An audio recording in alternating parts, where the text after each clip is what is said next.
Selamat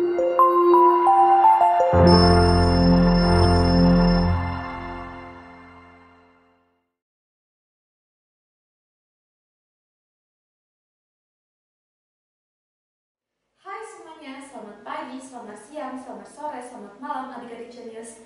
Selamat datang kembali di channel Belajar ala Klinik Genius.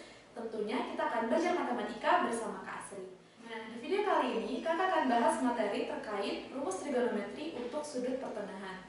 Jadi apa-apa saja rumusnya? Mari kita bahas dulu penurunan rumus dari sudut pertengahan. Kita mulai dari rumus sin setengah alfa. Oke? Nah, untuk menurunkan rumus dari sin setengah alfa, coba kita ingat lagi dari rumus cos 2 alfa, sudut rangkap kosinus. Nah, itu kan cos 2 alfa itu kan ada 3 rumus. Kalau kita ingin mencari sin alfa, sin setengah alfa, maka kita gunakan rumus yang mengandung ada sinnya, itu 1 min 2 sin kuadrat alfa yang memuat sin kuadrat alfa, ya, sin alfanya. Nah, dari sini kita pindah ruas ke kiri jadi 2 sin kuadrat alfa, kan tujuannya kan sin alfa ya, sin setengah alfa. Sama dengan ini 1 cos 2 alfa ini ke ruas kanan jadi min cos 2 alfa. Kemudian sin kuadrat alfa itu sama dengan 1 min cos 2 alfa per 2 ya. Nah, yang artinya ketika sin alfa kan sin setengah alfa ya, jadi kita kuadratnya kita hilangkan dengan cara diakarkan kedua ruas. Berarti sini plus minus, karena di sini pangkatnya kuadratnya genap, maka plus minus akar 1 min cos 2 alfa per 2. Nah, di sini kan baru sin alfa. Kita ingin mencari sin setengah alfa. Artinya ketika dia sin alfa, di sini cos 2 alfa. Artinya kalau misalkan sin setengah alfa, maka plus minus akar dari 1 min cos alfa. Jadi artinya kan di sini 1 kali 2 2. Kemudian di sini setengah. Berarti kalau setengah polanya berarti di sini adalah 1 karena setengah kali 2 itu 1 per 2. Nah, ini adalah rumus untuk sin setengah alfa. Oke? Nah, sekarang kita buktikan untuk rumus cos setengah alfa. Kita turunkan ya rumus cos setengah alfa. Nah, rumus cos setengah alfa. Ingat lagi cos 2 alfa, tapi yang memuat cos, yaitu kita dari sini ya, mulainya dari si sudut rangkap. Jadi saling terkait ya dari di materi sebelumnya. Berarti kan cos 2 alfa sama dengan 2 cos kuadrat alfa min 1 yang memuat cos ya. Kan ada 3 rumus tadi ya, 2 alfanya. Nah, di sini karena kita mencari cos setengah alfa, maka si cos kuadrat alfanya dipindah, nggak usah dipindah, yang min 1 dipindah ke ruas kiri. Artinya 2 cos kuadrat alfa sama dengan 1 ditambah cos 2 alfa. Maka di sini cos kuadrat alfa sama dengan 1 plus cos 2 alfa per 2. Atau kan kita mencari pangkat 1, berarti di sini plus minus akar 1 plus cos 2 alfa per 2. Nah, di sini maka diperoleh cos setengah alfanya, ikutin polanya, kalau dia 1 dia 2, kalau setengah berarti dia 1 ya. Plus minus akar 1 ditambah cos alfa per 2. Nah, ini adalah rumus sudut pertengahan kosinus. Nah, sekarang coba kita bahas untuk yang rumus tan setengah alfa. Nah, kalau rumus tan setengah alfa kita tuliskan dulu. Di sini kan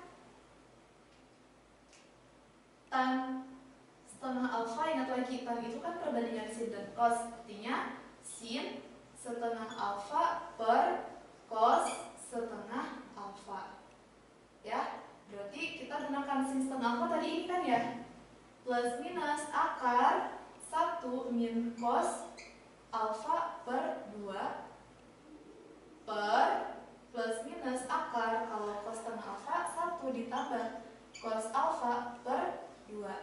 Artinya ini kan kalau tuliskan lagi plus minus akar 1 min cos alfa per akar 2 per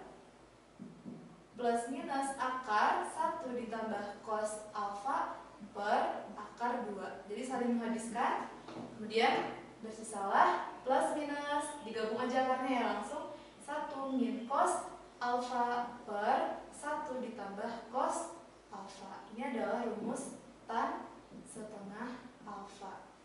Nah, kalau misalkan tan setengah alfa ini kalau misalkan dikalikan sekawan, nanti akan mendapatkan dua rumus lagi. Artinya nih, coba ya, dari sini yang pertama ya, rumus yang hasil penurunan dari ini ya, tan setengah alfa. Ini kan rumus yang pertama. Kalau kita tuliskan jadi tan setengah alfa sama dengan plus minus, dipisahin akarnya 1 min cos alfa per akar 1 plus cos alfa dikalikan misalkan dengan yang penyebutnya kita jadikan tidak dalam bentuk akar, berarti 1 plus 1 min ya, 1 min cos 1 plus cos alfa per, nanti kan kita ingin membuat penyebutnya tidak dalam bentuk akar, berarti di sini akar 1 plus cos alfa. Maka kita peroleh plus minus, ini kan akar dikali akar, jadi akar kan karena kan faktornya berbeda, jadi tapi kan ini ingat lagi nih, kalau A min B dikali A plus B artinya A kuadrat min B kuadrat, berarti 1 kali 1 1 min kali plus min cos alfa ditambah dengan cos kuadrat cos alfa dikali dengan cos alfa, jadi cos kuadrat alfa. Nah, per di sini kan karena faktornya sama maka akarnya saling menghabiskan. Jadi kan istilahnya gak ada akar lagi, jadi 1 ditambah cos alfa. Maka di sini plus minus, ini kan 1 min cos kuadrat alfa, ini kan sama dengan sin kuadrat alfa. Kalau sin kuadrat alfa diakarin jadi sin alfa per 1 ditambah cos alfa. Ini untuk rumus yang tan setengah alfa yang kedua ya. Nah, kalau misalkan kita kali sekawankan sama yang si pembilangnya, maka diperolehlah yang kedua ya. Tan setengah alfa sama dengan plus minus akar 1 min cos alfa per akar 1 ditambah cos alfa, maka dikali dengan akar 1 min cos alfa per akar 1 min cos alfa. Maka diperoleh plus minus. Ini kan faktornya sama, akarnya saling menghabiskan. Atau ibaratnya kan akar dari 1 min cos kuadrat 1 min cos alfa dikuadratkan. Kuadrat sama akar pangkat 2-nya habis ya. Jadi 1 min cos alfa per, di sini akar dari 1 plus cos alfa dikali dengan akar, berarti kan akar faktornya berbeda ya. Ini kebetulan A plus B, A min B, artinya 1 min cos kuadrat alfa. Nah, di sini kan ini artinya sama dengan sin kuadrat alfa, pakai identitas trigonometri. Nah, berarti diperoleh 1 min cos alfa per, ini jadi sin kuadrat alfa diakarkan jadi sin alfa. Ini adalah rumus yang ketiga dari sudut pertengahan tangan ya. Nah, oke. Jadi untuk yang tanda plus minusnya itu dipilih ketika apa? Ketika ya plus minus itu bergantung pada kuadran-kuadran dari sudut pertengahannya. Kalau misalkan di sudut pertengahannya itu hasilnya itu 22,5. Nah, 22,5 kan di kuadran pertama. Berarti kita ambil kalau sin itu positif, tan sama cos juga positif. Kalau misalkan 225 kan di kuadran ke 3. Kalau di kuadran ketiga berarti yang tan aja positif, yang sin dan cos itu negatif. Jadi menyesuaikan ya dari sudut pertengahannya. Ingat ya, sudut pertengahannya, bukan si sudut alfanya. Oke? Oke, baiklah, untuk lebih jelasnya kita bahas contoh soal terkait dengan rumus trigonometri sudut pertengahan. Oke, baiklah, kita bahas contoh soal pertama. Nilai dari cos 22,5 adalah, nah, pertama kita harus tentukan dulu sudut pertengahannya berada di kuadran berapa. Di sini kan sudut pertengahannya itu adalah setengah 0,5. Ini berada di kuadran pertama. Kalau cos di kuadran pertama itu positif, jadi kita ambil yang positif, akar dari 1 tambah cos alfa per 2. Jadi di sini cos 22,5 itu kan artinya cos setengah dari 45 derajat. Nah, kan setengah alfa. Berarti di sini kita ambil plus ya, plus akar 1 plus cos 45 derajat per 2. Ya, kemudian sama dengan akar dari 1 ditambah cos 45 kan akar 2 per 2 per 2. Sama kan penyebut yang pada pembilang. Akar dari di sini 2 ditambah akar 2 per 2 per 2. Artinya akar dari 2 ditambah akar 2 per 4. Atau sama dengan setengah dari akar 2 ditambah akar 2. Ini adalah nilai dari cos 22,5 derajat. Seperti itu ya. Jadi 22,5 derajat itu adalah setengah dari sudut 45 derajat, yaitu sudut alfanya. Tapi penentuan positif atau negatifnya berasal dari yang sudut pertengahannya ya, yang setengah alfanya. Setengah 45 derajat itu kan 22,5. Oke? Paham? Untuk lebih jelasnya kita bahas lagi contoh yang kedua. Oke, untuk contoh yang kedua, tentukan nilai dari sin 67,5 derajat. Pertama kita tentukan dulu kuadrannya ya adik-adik. Di sini kan berada di kuadran pertama. Di kuadran pertama sin itu adalah positif. Jadi kita ambil yang positif dari akar 1 min cos alfa per 2. Artinya sin 67,5 derajat itu kan sama dengan sin setengah dari 135 derajat. Ya. Nah, maka kita ambil pesnya positif 1 min cos alfanya kan 135 derajat. Kan setengah alfa per 2. Nah, cos 135 derajat itu kan di kuadran kedua. Kalau di kuadran kedua cos itu negatif, maka kita gunakan 180 dikurang berapa yang masuk 135. Dari sini deh, tuliskan lagi ya. Cos 135 derajat sama dengan cos 180. Kita gunakan 180 dikurang biar perbandingan trigonometri tidak berubah. Min 45. Berarti di sini cos negatif cos 45 derajat karena di kuadran kedua cos itu negatif. Maka di sini jadi akar min bertemu min jadi plus cos 45 derajat per 2. Artinya akar 1 ditambah akar 2 per 2 per 2. Nah, ini kan jadi 2 per 2 ditambah akar 2 per 2. Nah, penyebutnya dikalikan sama ini menjadi per 4 ya. Jadi 2 ditambah akar 2 per 4. Ibaratnya gini deh, yang A per B per C, maka kan A per B dikali 1 per C. Jadi BC. Berarti yang penyebut yang pada pembilang itu kan 2 kali 2 itu adalah 4. Maka sama dengan setengah dari akar 2 ditambah akar 2. Seperti itu. Paham? Ya, kita bahas contoh yang terakhirnya biar semakin paham. Oke, untuk contoh terakhir, diketahui tan alfa sama dengan 3/4 dengan alfa sudut lancip, berarti di kuadran pertama.